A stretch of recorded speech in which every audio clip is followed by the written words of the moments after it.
প্রিয় বন্ধুরা, কই মাছ রান্না করে নিলাম একদম পেঁয়াজ দিয়ে। একটু মাখা মাখা করে রান্না করে নিলাম। আর দেখতে যেরকম লোভনীয় হয়েছে, খেতে কিন্তু বন্ধুরা দারুণ হয়েছে।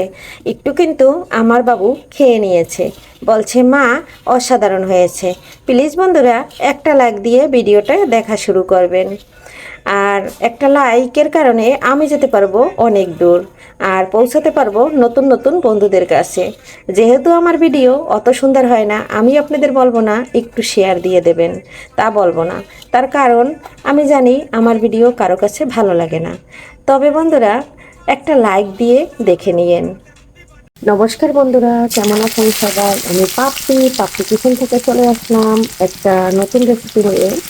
মানে কই মাছ রান্না করব ঝোল। এখানে আমি ফোড়নে দিয়ে দিচ্ছি জিরা, আর দিয়ে দিচ্ছি তেজপাতা, আর সাথে দিয়ে দিলাম অনেকগুলান পেঁয়াজ। পেঁয়াজটা দিয়েই আসলে আমি মাছটা রান্না করব। বন্ধুরা, কই মাছটা কিন্তু অফ ক্যামেরায় ভাজা হয়েছে। এখন পেঁয়াজটা আমি ভালো করে একটু বাদামি কালার করে ভেজে নেব, তারপরে আমি মশলাটা দিয়ে দেব। আর এখানে কিন্তু পরে আমি একটু গরম জল দিয়ে ওর ভিতরে মশলাটা আস্তে আস্তে করে অ্যাড করব। বন্ধুরা, পেঁয়াজটা কিন্তু একদম নরম হয়ে গেছে আর একটু কালার চলে আসছে। এখানে আমি অল্প একটু জল দিয়ে দিচ্ছি, গরম জল। আর মাছগুলা কিন্তু একদম লাল লাল করে ভেজে নিয়েছে বোনে আমার, আমি ভাজি নাই, আমার বোন ভেজে নিয়েছে। স্বাদ অনুযায়ী দিয়ে দিলাম লবণ। লবণটা দিয়ে একটু নেড়ে চেড়ে নিচ্ছি। বন্ধুরা, পেঁয়াজটা কিন্তু একদম নরম হয়ে গেছে। যদি পেঁয়াজটা পুড়ে যায় তাহলে কিন্তু মাছের কালারটা নষ্ট হয়ে যাবে। একটু ঝাল ঝাল করব, তাই কিন্তু মরিচটা দিয়ে দিচ্ছি। যেহেতু চাষের কই, একটু ঝাল হইলে খেতে ভালো লাগে। ঝালটা আপনারা কম বেশি দিতে পারেন। এখানে দিয়ে দিচ্ছি হলুদ, আর দিয়ে দিচ্ছি ধনিয়া জিরার গুঁড়া। মশলাটা কিন্তু দেওয়া হয়ে গেছে। মশলাটা দিয়ে এখন আমি সুন্দর করে কষিয়ে নেব। কাছে এবং দূরে, দেশ ও দেশের বাহির থেকে যে বন্ধুরা আমার ভিডিও সবসময় দেখে এবং সুন্দর সুন্দর কমেন্ট করে, তাদের জন্য রয়েছে অনেক অনেক ভালোবাসা এবং মন থেকে অফুরন্ত ভালোবাসা, দোয়া, আশীর্বাদ, শুভকামনা। সবাই আমার পাশে থাকবেন। আর দিদি ভাইরা আমার বন্ধুরা খুব সুন্দর করে কমেন্ট করে, কমেন্ট করতে আমার ভালো লাগে এবং কমেন্টের রিপ্লাই আমি দিয়ে দেই। তবে একটু দেরি হয় বন্ধুরা, কারণ সময় যখন পাই তখন দেই, আর সময় না পেলে দিতে পারি না। যেহেতু আমি কর্মব্যস্ত থাকি, পরের চাকরি মানে ব্যস্ত থাকা, আর পরের চাকরি করা মানে অনেক কষ্ট। বন্ধুরা, মশলাটা কিন্তু প্রায় কষানো হয়ে গেছে। আমি কিন্তু একটু জল বেশি করে দিয়েছি। মশলাটা যত কষানো হবে তত কিন্তু মাছটা রান্না স্বাদ হবে। আর জালটা কমিয়ে রেখেছি, এখন আমি একটু জলটা বাড়িয়ে দিয়েছি। মশলাটা কিন্তু অনেকটা কষানো হয়ে গেছে। এই পর্যায়ে মাছটা দিয়ে এই মশলার ভিতরে কষিয়ে নেব। এখানে কিন্তু অনেকগুলো কই মাছ মাঝখান থেকে কেটে তারপরে কিন্তু ভেজে নেওয়া হয়েছে। 4টা কই মাছ, আমি ভাবছি অনেক বেশি, আর 4টা কই মাছ বন্ধুরা। কারণ আমরা 4জন মানুষ, তাই মাঝখান থেকে ভাগ করে নিয়েছে। যেহেতু বড় বড় কই, তো তাই আমরা 2 বেলা খাবো। মশলার ভিতরে মাছটা খুব সুন্দর করে কষিয়ে নেব, তারপরে দিয়ে দেব গরম জল। বন্ধুরা, মাছটা থেকে কিন্তু তেল ছেড়ে দিয়েছে।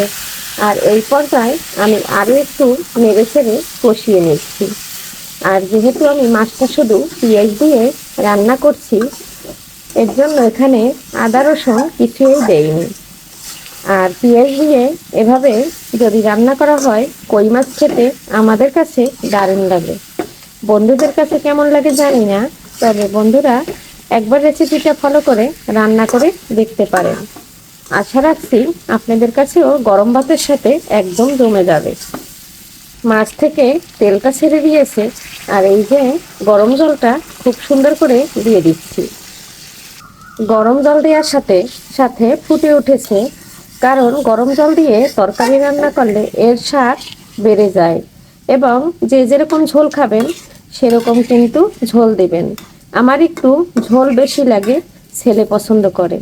তারপরেও যেহেতু চাষের কই, বেশি একটা ঝোল রান্না করব না, একটু মাখো মাখো টাইপের এই রান্না করব। আর সাথে থাকুন, দেখতে থাকুন। বন্ধুরা, এখন দিয়ে দিচ্ছি বড় ধনিয়ার পাতা, মানে বিলতি ধনিয়ার পাতা, এটা আমার বাগানেরই, তাই একটু ছিঁড়ে এনে কুচি করে দিয়ে দিচ্ছি।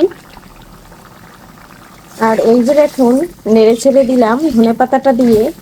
আর এখন এখানে দিয়ে দেব দুটো কাঁচামরিচ মাঝখান থেকে ভেঙে, আর দিয়ে দেব একটু জিরার গুঁড়া।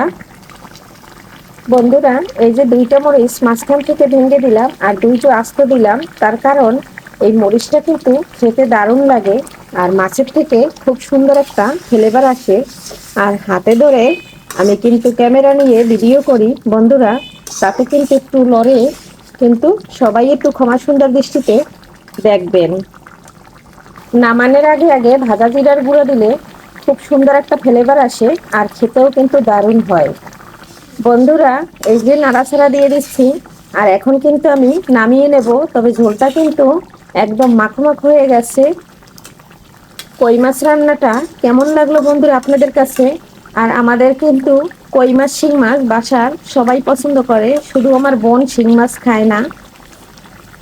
বন্ধুরা, রাঁধতে রাঁধতে কিন্তু এই যে ভিডিও দেখতেছি, আর এটা কিন্তু দিলরুবা দিদিভাইয়ের ভিডিও দেখতেছি, খুব সুন্দর রোল বানিয়ে নিল, আর একদম মুসমুসে, সাথে আছে সমোসা ছোট ছোট সাইজের, ভীষণ ভালো লাগলো।